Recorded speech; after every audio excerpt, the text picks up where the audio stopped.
Joe Biden's wild spending spree exposed in Senator Rand Paul's 10th annual Festivus report, showing the more than $1 trillion in government waste. Making the list this year, of course, you got to have your Sesame Street show and rack, a multi-million-dollar pickleball complex in Las Vegas, a drag cabaret show on ice, and, of course, border security for ...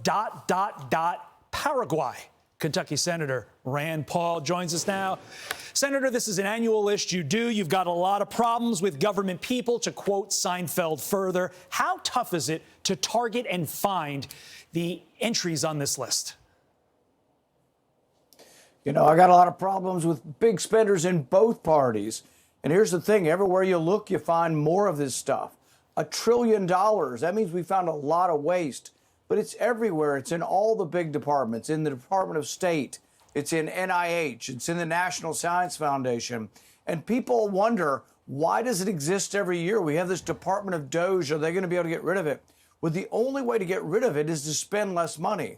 So if you give the National Science Foundation $4 billion one year, and then you increase it to $8 billion, it doesn't take a rocket scientist to understand that you're going to get more waste, not less. This has been going on since the 70s, but it has exploded. But you have to be willing to cut spending for the overall department.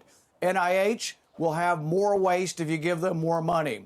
They spent $3 million studying what kids do when they look at ads for food on Facebook.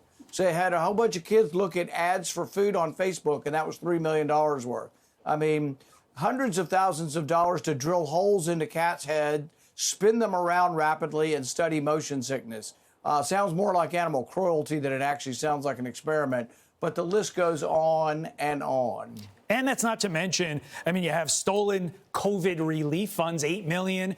One guy from Florida did it to buy an island. You mentioned the cat. The list does go on and on. But you also alluded to this, Senator.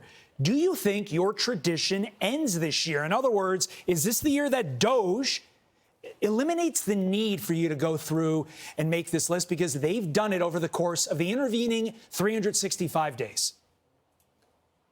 Ultimately, it takes Congress. Congress has to get rid of the spending. Doge can point out the spending problems and the waste the same way I've been pointing it out. But the reason it's not eliminated is they don't have the votes to get rid of the spending. So I am very hopeful that Doge will draw attention to this the same way I've been drawing attention to it. But I'll give you an example. About a year ago, there was a chip spill, a bill to subsidize microchips, semiconductors in the United States. Well, in that bill, they doubled the size of the National Science Foundation. Now, the National Science Foundation is the one that's famous for doing a study on whether tequila or gin makes people more aggressive. So they fed fish, half of them tequila, and the other half of the fish gin, and they decided which made the fish more aggressive. That's the National Science Foundation. Most of the terrible, wasteful projects, the crazy stuff and experiments that's going on is National Science Foundation. In the CHIPS bill, all the Democrats and half the Republicans voted to double the size of the National Science Foundation. So why is there more waste? Because the idiots in Congress keep giving them more money. Well, it will be interesting to see, again, what happens when Republicans control the House, the Senate, and the White House. Very different from what we've experienced the last 96 hours in Congress. Will this waste go away? Will you be needed on Christmas Eve next year? We will see. Senator Rand Paul, enjoy the day and the week with your family, and we thank you. I'm Steve Doocy. I'm Brian Kilmeade. And I'm Ainsley Earhart. And click here to subscribe to the Fox News YouTube page to catch our hottest interviews and most compelling analysis.